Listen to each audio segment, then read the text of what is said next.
Hello students, welcome to my YouTube channel mathematics. I am Sumit Bansal. So last lecture में हमने roles theorem जो है वो थोड़ा सा हमने उसके बारे में पढ़ा था, एक क्वेश्चन हमने किया था। ठीक है, तो रोल्स थ्योरम थोड़ा सा रिपीट कर रहा हूँ। फर्स्ट स्टेप हमें चेक करना है कि फंक्शन जो है आपका वो इस इंटरवल में क्या होना चाहिए, कॉन्टिन्यूअस। सेकंड जो है वो क्या होना चाहिए, डिफरेंशिएबल होना चाहिए ओपन इंटरवल ए बी में।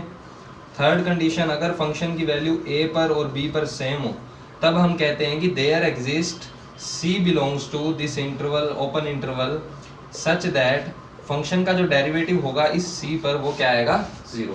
और ये c हमें फाइंड करना होता है। क्लियर? तो देखो इस क्वेश्चन के अंदर देखो ये कैसा क्वेश्चन है, एक पॉलिनोमियल है, बहुपद है, ये है ना बहुपद, ये दोनों u इंटू वी। इसका डिफरेंशिएशन कर सकते हैं ना अपने, डिफरेंशिएशन हो सकता है इसका। x की पावर m है, यहाँ x की पावर n है, u इंटू वी है, तो नॉर्मल सा डिफरेंशिएशन हमें पता हो जाएगा। तो डिफरेंशिएबल है यानी कि कॉन्टिन्यूअस भी होगा वो, ठीक है, जैसे मैंने बताया था। और a और b पर अब वैल्यू चेक करनी है हमें, क्योंकि पहला स्टेप दूसरा स्टेप हमारा क्लियर है। तो यहाँ पर डायरेक्ट लिख सकते हो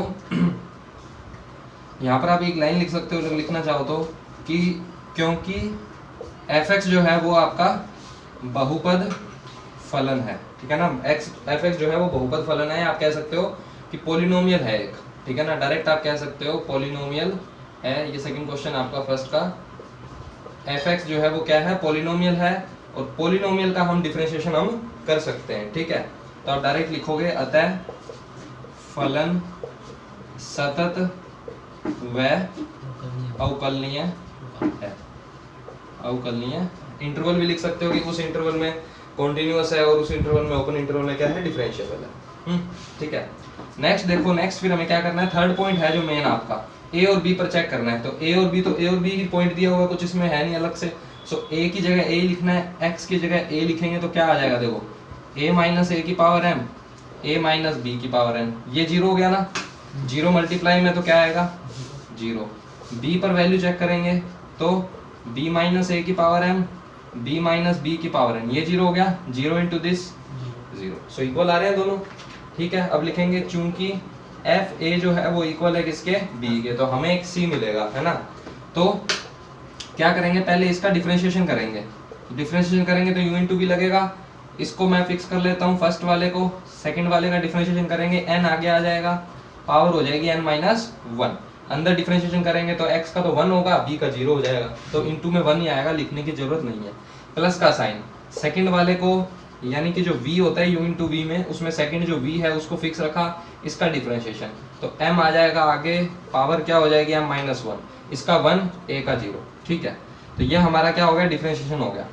तो कॉमन ले लेंगे इसमें, देखो यहाँ n माइनस 1 पावर है, यहाँ n है, यहाँ m माइनस 1 है, यहाँ m है। तो कहने का मतलब इन दोनों की पावर, इसकी पावर m माइनस 1 और इसकी पावर n माइनस 1 कॉमन आ सकती है। यहाँ क्या बच गया, n, x माइनस बी की पावर n माइनस 1 थी, मैंने कॉमन ले लिया।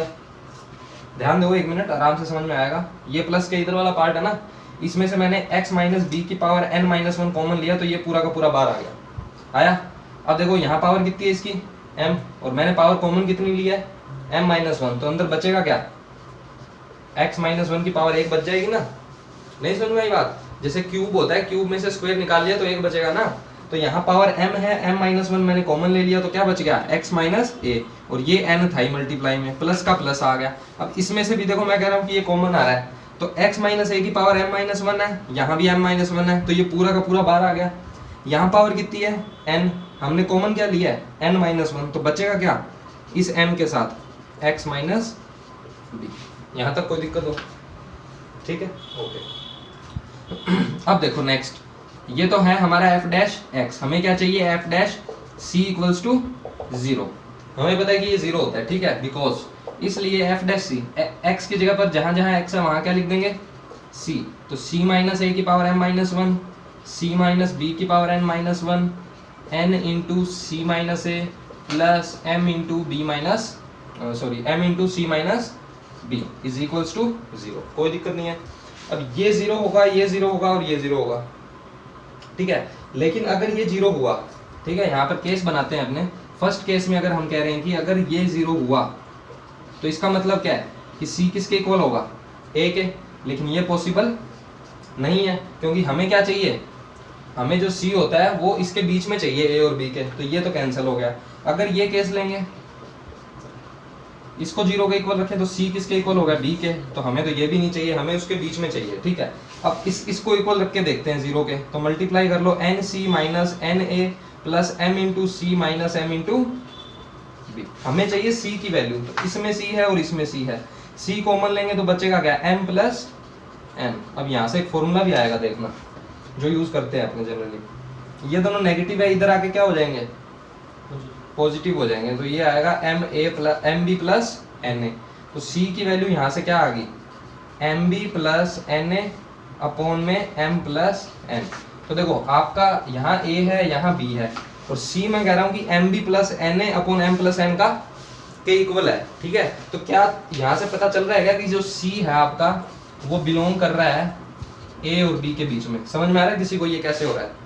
मैं कह रहा हूँ कि ये जो सी की वैल्यू, ये वैल्यू है ना, ये वैल्यू ए और बी के बीच में होगी हमेशा, नहीं पता।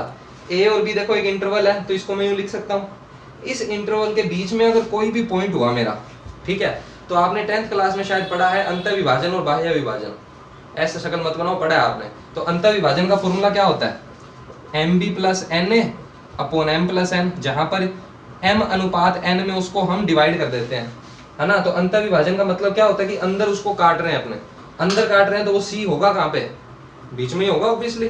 तो ये जो c है ये अंतर विभाजन का फॉर्मूला दे रहा है ना। तो c हमारा क्या है, इसके बीच में है ऑब्वियसली, तो c मेरा इसके बीच में बिलोंग कर गया, तो यही मेरा c आंसर है।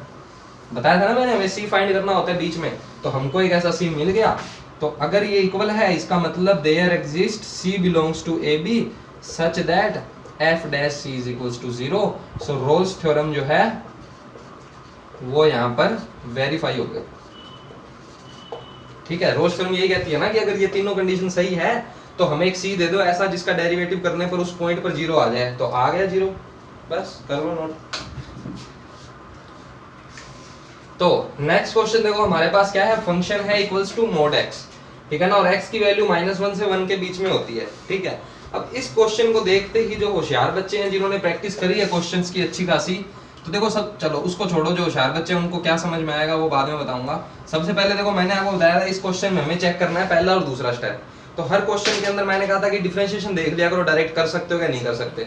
तो यहाँ तो देखो मोड है, तो मोड x का डायरेक्ट तो होगा नहीं डिफरेंशिएशन, और मोड x जो है मेरे को जहां तक याद आ रहा है एक्सरसाइज 6.2 का दूसरा क्वेश्चन था ये, कि fx equals to mod x जो है वो x इक्वल्स टू 0 पर अवकलनीय डिफरेंशिएबल नहीं होता। याद है किसी को, 0 पर ये डिफरेंशिएबल नहीं होता। तो इसको आप करके बता सकते हो, LHD RHD इक्वल नहीं होंगे, ठीक है, लेकिन अपने ये कर चुके हैं पहले, इसलिए मैं दोबारा कर नहीं रहा हूँ। तो आप यहाँ पर वो पूरा इसका करके इक्वल नहीं आएंगे, तो आप एंड में क्या लिख दोगे, अतः जो फलन है वो x इक्वल्स टू 0 पर अवकलनीय नहीं है, अवकलनीय नहीं है। अच्छा एक और बात, अब इस इंटरवल का बहुत बड़ा रोल है। हमें पता है कि 0 पर अवकलनीय नहीं है, हम कहते हैं कि इस इंटरवल के बीच में होना चाहिए डिफरेंशिएबल, और इंटरवल हमें क्या दिया, -1 से 1। तो 0 जो है ना, हमें देखना है कि इसके बीच में आ रहा है या नहीं आ रहा। तो 0 जो है इस इंटरवल के बीच में आ रहा है, ठीक है ना, इसलिए यहाँ पर रोल्स थ्योरम अप्लाई नहीं होगी। Rolle's theorem can not be applied, Rolle's theorem यहाँ पर अप्लाइड नहीं कर सकते। क्यों नहीं कर सकते, क्योंकि हमें पता है कि रोल्स थ्योरम अप्लाई करने के लिए पहले ये तीनों स्टेप क्लियर होने चाहिए, ठीक है ना, पहले ये तीनों स्टेप क्लियर होने चाहिए। जैसे समझ लो कि ये आपका कॉलेज है, ये स्कूल है, तो 10th 11th 12th पास करोगे तभी यहाँ कॉलेज में पहुंचोगे, ठीक है ना। तो डायरेक्ट यहाँ पर जो है आपकी क्लास में जब आप फेल हो गए, तो फेल क्यों हो गए, क्योंकि पढ़ते नहीं हो, ठीक है ना। तो पढ़ाई करनी शुरू कर दो, फेल नहीं होना, फेल हो जाओगे तो यहाँ क्रॉस लग जाएगा जैसे मार्कशीट में लगता है, ठीक है। तो ये क्वेश्चन समझ में आया ना। अच्छा अब इसको थोड़ा सा और मॉडिफाई कर देता हूँ। अगर मैं कहूँ कि आपका जो इंटरवल है ना वो है 2 से 3, फिर यहाँ पर अप्लाई हो जाएगी, देखना इंटरवल 2 से 3 कर दिया, तो मेरे को 2 से 3 के अंदर चेक करना है कि डिफरेंशिएबल होगा या नहीं होगा। लेकिन ये 0 पर नहीं होता डिफरेंशिएबल, लेकिन 0 तो उसमें आता ही नहीं है, तो इसलिए वहां पर अप्लाई हो जाएगी वो, ठीक है ना। उसकी बात चर्चा बाद में करेंगे, करके देखना क्या आएगा, फिर हो जाएगी। तो इसको मैं रफ कर देता हूँ। फोर्थ क्वेश्चन इसी में लिख देते हैं, चलो खत्म कर लेते हैं इसको।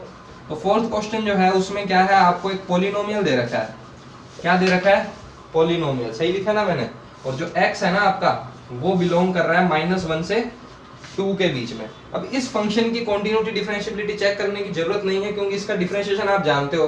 x स्क्वायर का क्या होता है 2x, 2x का 2 हो जाएगा, 8 का 0 हो जाएगा, यानी कि ये फंक्शन क्या है, डिफरेंशिएबल है। लेकिन आपको यहाँ लाइन ऐसे नहीं लिखनी है कि इस फंक्शन का हम डिफरेंशिएशन कर सकते हैं इसलिए ये डिफरेंशिएबल है। आप क्या लिखोगे कि ये फंक्शन कैसा फंक्शन है, ट्रिग्नोमेट्री है, ये त्रिकोणमितीय फलन है, ये कैसा है, फिर बहुपदीय फलन है, अभी बताया हुआ है, ठीक है ना। तो लिखोगे यहाँ पर चूंकि फलन जो है आपका वो बहुपद फलन है, बहुपद फलन है यानी कि पॉलिनोमियल फंक्शन आपको दे रखा है, पॉलिनोमियल फंक्शन है, तो इसका मतलब क्या होगा कि फलन क्या होगा, अवकलनीय होगा। क्या होगा, अवकलनीय होगा। अवकलनीय होगा हर इंटरवल के अंदर, तो इस इंटरवल के लिए तो जरूर हो जाएगा, ठीक है ना, क्योंकि ओवरऑल हर पॉइंट पे ही होता है, ये तो अवकलनीय नॉर्मल सा है। तो अवकलनीय है तो सतत भी हो गया। तो पहला दूसरा स्टेप तो मेरा क्लियर है, हवा में उड़ा दो। अब तीसरा स्टेप चेक करना है कि फंक्शन की वैल्यू a पर और फंक्शन की वैल्यू b पर। तो a और b यहाँ पर क्या है, ये a है, ये b है, a है -1, b है 2। अगर ये इक्वल हुआ तो ही जाएंगे आगे, अगर इक्वल नहीं हुआ तो कहानी खत्म हो जाएगी यहीं पे। तो -1 पे चेक करेंगे तो क्या हो जाएगा, -1 की स्क्वायर 2 × -1 -8, कितना आएगा, -1 की स्क्वायर 1 -2 -8, सो ये हो गया -9। क्लियर। 2 पे चेक करेंगे तो क्या आएगा, 2 की स्क्वायर 2 × 2 -8, 4 + 4 -8 = 0। चेक करो सही करा क्या, बिल्कुल ठीक है। तो दोनों इक्वल ही नहीं आ रही है, तो लिखोगे चूंकि -1 पर और 2 पर जो वैल्यू है वो दोनों इक्वल नहीं है। इक्वल नहीं है तो फिर क्या हो गया, समस्या होगी ना। समस्या होगी तो फिर क्या करते हैं, लिख देंगे कि ये फंक्शन, हाँ ये फंक्शन रोल्स थ्योरम अप्लाई नहीं होगा इस पे, ठीक है ना, जो फंक्शन दिया है। अतः Rolle's theorem can not be applied, Rolle's theorem apply नहीं कर सकते, ठीक है, नोट करो।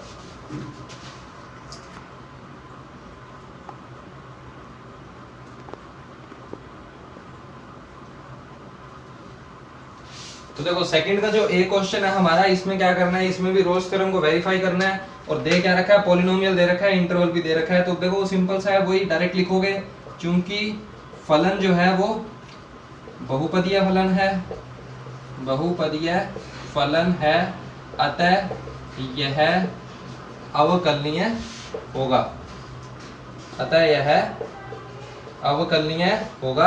अब चेक करना है डायरेक्ट, तीसरा स्टेप अवकलनीय है तो सतत भी होगा। तो पहला दूसरा तो हमारा क्लियर है, ठीक है।